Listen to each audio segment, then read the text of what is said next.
Capítulo 11. Relato das 3 amigas.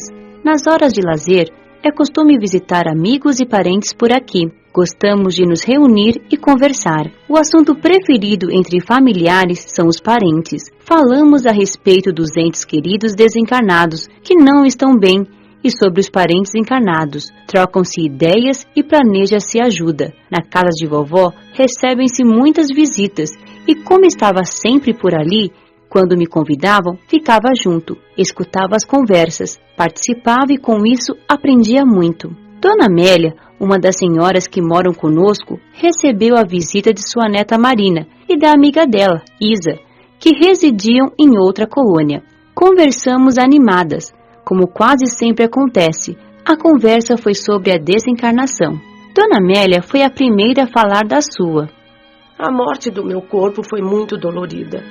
O câncer foi destruindo o meu corpo. Revoltei-me com tudo e todos. Tornei-me uma doente amarga. Muito debilitado, meu corpo morreu. Nada vi ou senti, só percebi tempos depois.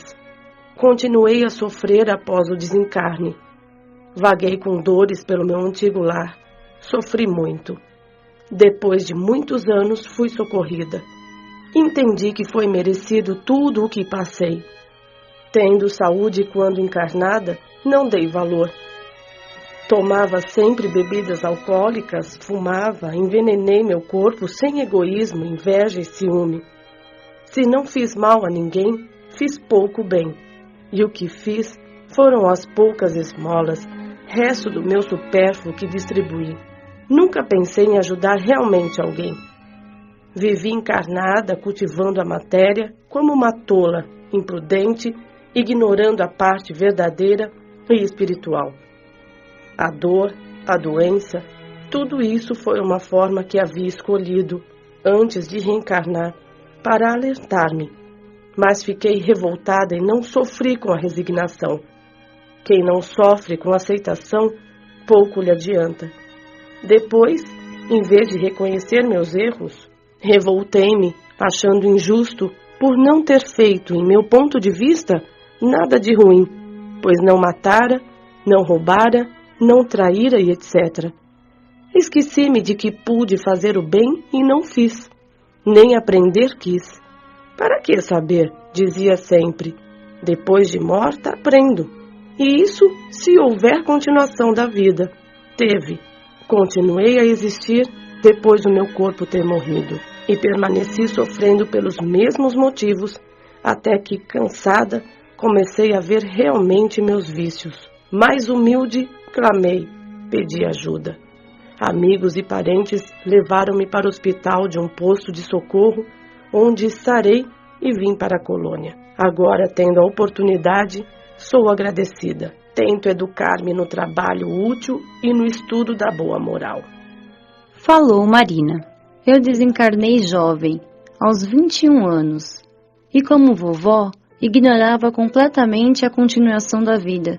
Não tinha ideia do que acontecia com quem morria, se tudo acabava ou se havia inferno e céu. Teorias que não entendia nem queria entender. Não seguia religião nenhuma, mas dizia ter uma só por rótulo.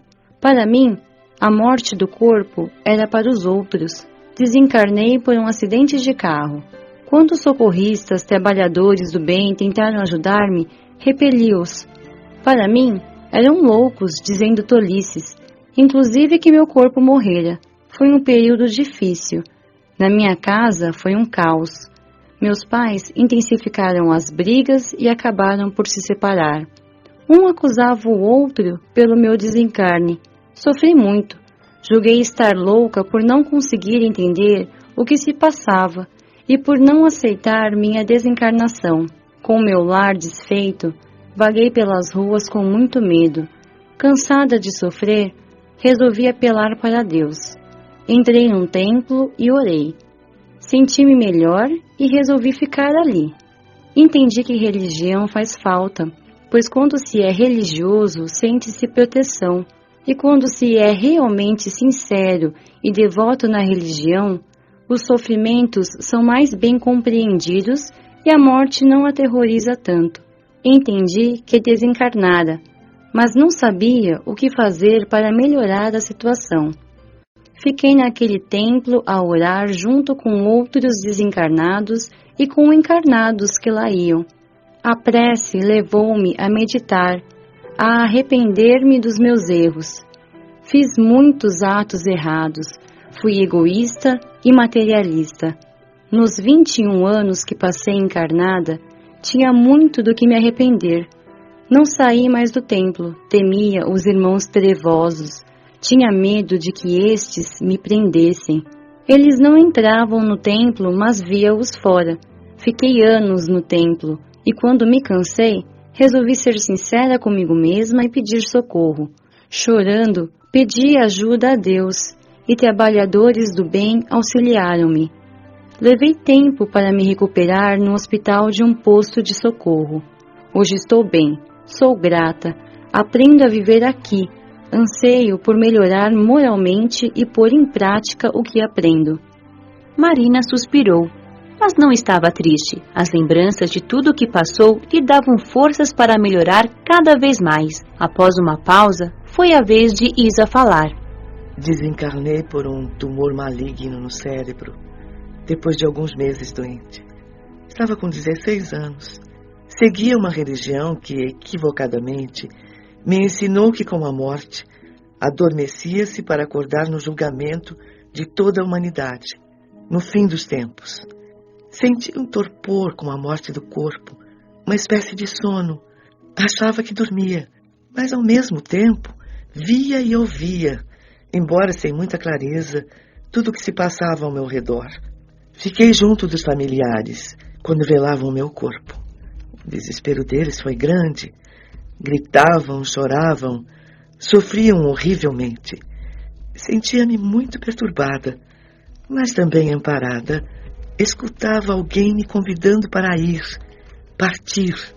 Meus familiares seguravam-me e não me esforcei para ir, pois não queria deixá-los sofrendo tanto. Após meu corpo ter sido enterrado e meus familiares terem ido embora, orei com fé. Meu Deus, ajudai-me. Então, socorristas me levaram para um posto de socorro, onde recebi auxílio. Tinha medo, pavor de dormir e não acordar, mas bondosamente os trabalhadores do posto de socorro tentavam explicar e me curar, porque a doença, o reflexo dela, ainda era forte em mim. Não me apavorei ao saber que meu corpo morrera. Decepcionei-me por não ser como pensava, como acreditava. Entendi as explicações que gentilmente os benfeitores me transmitiam e, raciocinando, achei-as justas e lógicas. Não temi mais e passei a dormir com tranquilidade. Mas os lamentos e o desespero dos meus enlouqueciam-me. Julgavam-me tão coitada por ter morrido que comecei a ter dó de mim. E como a autopiedade não leva a nada, só maltrata, desesperei-me. Eles começavam a chorar. Eu também me desesperava e chorava. Quando me chamavam, queria ir para perto deles. E acabei indo. Que agonia! Choravam, lamentavam. Era como se eu tivesse acabado. Sem entender, pois novamente fiquei confusa, sofri muito. Diziam que eu estava dormindo e que nada via ou sentia, e eu gritava que não. E novamente me apavorei, temendo adormecer. Detestei ficar no meu ex-lar e quis voltar ao posto de socorro, mas não sabia como. Lembrei de Jovina, uma caridosa enfermeira que cuidou de mim, e chamei por ela. Carinhosamente veio em minha ajuda e senti alívio ao vê-la. Jovina, socorra-me, implorei em lágrimas. Tire-me daqui, me leve para um lugar onde não possa voltar mais. Ela trouxe-me para a colônia, onde fui internada no hospital do educandário, na ala para jovens. Tive de receber tratamento especial para superar e entender o desespero dos meus pais, para não dar importância a seus chamados e não sentir tanto. Os orientadores do educandário para que pudesse me recuperar mais rápido, tentavam ajudar meus pais. E como o sofrimento leva muitas pessoas a procurar ajuda, meus familiares aceitaram conversar com uma vizinha espírita que bondosamente lhes explicou que deveriam conformar-se com a vontade de Deus e que eu, sendo boa, estaria em bom lugar e por isso não deveriam chamar-me. Foram ótimos conselhos que entenderam de modo confuso, mas para meu alívio melhoraram. Não chamaram mais por mim e nem se desesperaram, sofrendo menos. Pude então me sentir mais aliviada e me esforçar para sarar, porque quando eles pensavam em mim como doente, com dores, transmitiam-me isso, dificultando meu desligamento dos reflexos da doença. Sarei e, sentindo-me bem, comecei a interessar-me em conhecer o educandário, a colônia, a fazer amizade. Aí apareceu outro problema. Julgavam-me santa, anjo, e encheram-me de pedidos. Pediram-me de tudo, para ir bem na prova da escola, para ter saúde, para não chover ou para chover, sarar da dor de cabeça, achar objetos perdidos, etc. O pior é que incentivavam todos os familiares, amigos e vizinhos a fazê-lo. Sentia esses pedidos e agoniava. Queria ajudá-los, mas como fazer? Instrutores do educandário tentaram outra vez ajudá-los para que eu melhorasse. Novamente a vizinha espírita foi a porta-voz, conversando com eles, orientando-os para que não pedissem nada a mim, mas que o fizessem a Deus, a Jesus, aos anjos, que eu, sendo boa, deveria estar em bom lugar, mas que talvez não me fosse possível ajudá-los e que não me sentiria bem por isso. Ficaram sentidos com a bondosa vizinha. Generosos instrutores do educandário tentaram novamente os esclarecer, desligando-os do corpo enquanto dormiam e conversando com eles. Foram aos poucos mudando, mas ainda hoje recebo pedidos. Amo meus familiares, desejo-lhes bem, oro por eles, mas não gosto nem de ir visitá-los, pois sofri muito com a falta de compreensão deles. A morte é tão natural, eu não sei por que fazer dela uma tragédia. Demorei muito tempo internada no hospital, tendo depois que fazer um acompanhamento com orientadores até me sentir segura. Amo a vida de desencarnada. Sinto-me muito bem no educandário, mas não foi fácil. A conversa continuou agradável por mais tempo. Depois, nossas visitantes despediram-se e foram embora. Fiquei a pensar.